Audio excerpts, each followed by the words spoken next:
Y'all, we have got to talk about Godzilla Minus One. You know, while I was on my little work break, I had some people telling me, yo, E-Man, are you going to watch Godzilla Minus One? Yo, E-Man, when you going to watch Godzilla Minus One? And I was like, man, I don't know if I'm going to watch it because it looked like it was old school Godzilla, right? It was old school back in Japan, all Japanese speaking, all of this stuff. And to be honest with y'all, I never really liked the old Godzilla movies as much, right? It just wasn't something that appealed to me as a kid. Now, over time, we have gotten other Godzilla movies. Some I thought were decent, others I thought were whack, and it's been a mixed bag. But this Godzilla Minus One, oh, it's a problem. Oh, this is different. So, Godzilla Minus One is a true callback to the old school Godzilla movies. However, it's obviously modernized and updated to today's standards for the most part. The best comparison I could give you is kind of like how we had Star Wars movies in the late 70s, 80s, and stuff like that, and they were obviously dated. And then 20, 30 years fast forward, and we got the prequels, where the prequels would kind of preserve the old feel and touch of the old films, but still modernized it a little bit. That's what Minus One did here with Godzilla. One thing that they did that was beautiful, was the fact that they went back to the original theme that Godzilla represented, which is basically Godzilla is the A-bomb, right?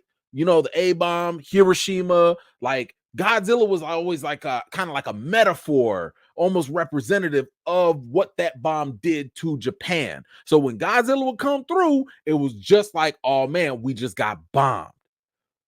This movie portrayed Godzilla exactly like that. Godzilla ain't here to be your friend. Godzilla is not here to be your little protector or the king of the monsters. No, Godzilla is a menace. Okay, he is a menace to all of Japan. That's all Godzilla is in this movie. And when I tell you, this thing was terrifying. Hold on one second. Look at this. Look at this. What if this was chasing you? What are you gonna do if this is chasing you? Yikes. Yikes. When I tell you Godzilla is a menace, here's a whole problem. I'm not playing. This thing was a true force of pure destruction and just chaos. Now, let me be clear. Godzilla's not in the movie a lot, right? I want to say if the movie's, I don't know, an hour and a half, 2 hours, whatever it is, I think it's like 2 hours. Godzilla's in it maybe 30 minutes, maybe, give or take. I could be wrong, but he's not in it for the most part. And I know a lot of you will say, yo, email, are you saying that the human story was the majority of the story? It actually is. It actually is. And these were the humans that, you know, that it was that it was based on. And I gotta tell you, as much as I don't like, and I tell you guys this all the time, I hate the human stories in these things because I'm coming for monsters. But in this movie, the humans were actually pretty good. The story behind the humans was actually really entertaining. And the reason why, and it was a drama, it was more drama. The reason why is because it's centered on this guy right here. And the problem was, again, remember I said that Godzilla is kind of representative of like the atomic bomb. This guy, I'm not gonna spoil the movie, obviously, but this guy in the story, he is part of the Japanese military and he encounters Godzilla. But this movie takes place over the course of multiple years.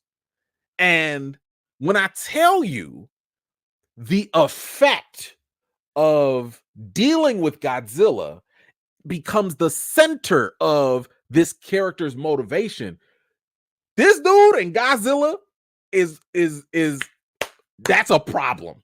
I'm trying not to spoil it, but that is also the driving force of this movie, because you trying to see this guy live with the fact that he encountered Godzilla, and you see the PTSD, you see the effects of war, right? And you see what it does to him mentally and what it does to the society mentally. Because I'm telling you, Godzilla is a menace.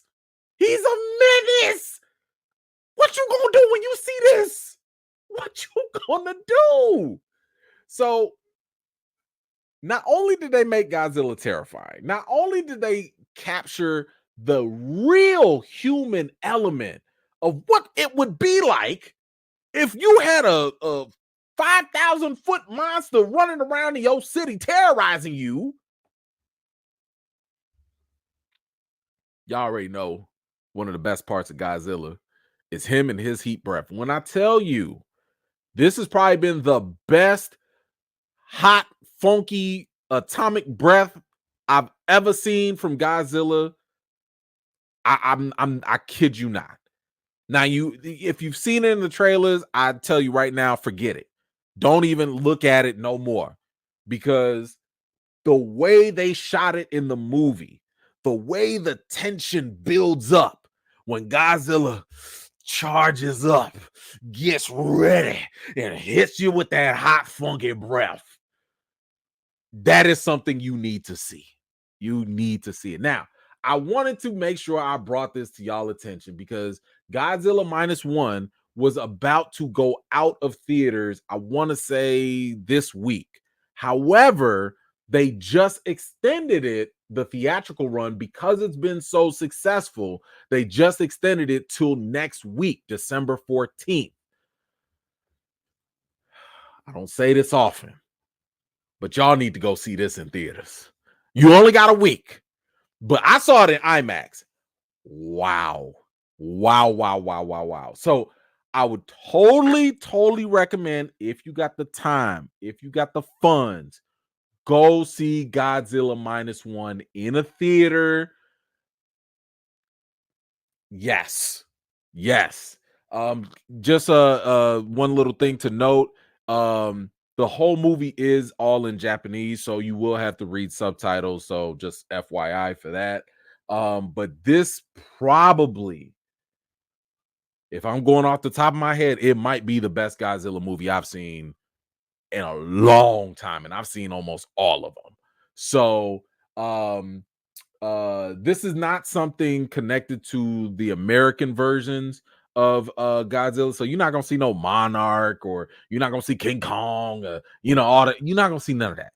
This is its own little thing, and it is fantastic. So when it comes to a rating for Godzilla Minus One, I gotta give this a 9 out of 10. Like, this was absolutely fantastic. It blew my expectations because I really was not checking for this movie, if I'm being honest. Look how late it is. It's already in theaters. Y'all know I try to review things earlier, but it definitely blew my expectations out the water, and it is fantastic. So I would totally recommend to go watch Godzilla Minus One. Shout out to whoever it was that did recommend me to watch it and to review it. Here you go. I can't really think of anything bad in this film per se. And I gotta say, I love the ending. The ending, because you want to see how humans react to Godzilla, not just being scared, but what's the response. That's something you also want to see towards the end of the movie. That to me was like, this is really interesting. It was really interesting. But anyway, if you have seen Godzilla Minus One, or if you do plan on seeing it, whenever you do, come on back to this video. Let me know what you thought about it. And yeah, share your thoughts in the comments down below. If you're new here and you like what you see, don't forget to like this video, subscribe, and don't forget to hit that bell so you don't miss out the next time I drop a video. I've got more videos and reviews to do for you all, and until next time, I'll see you all later.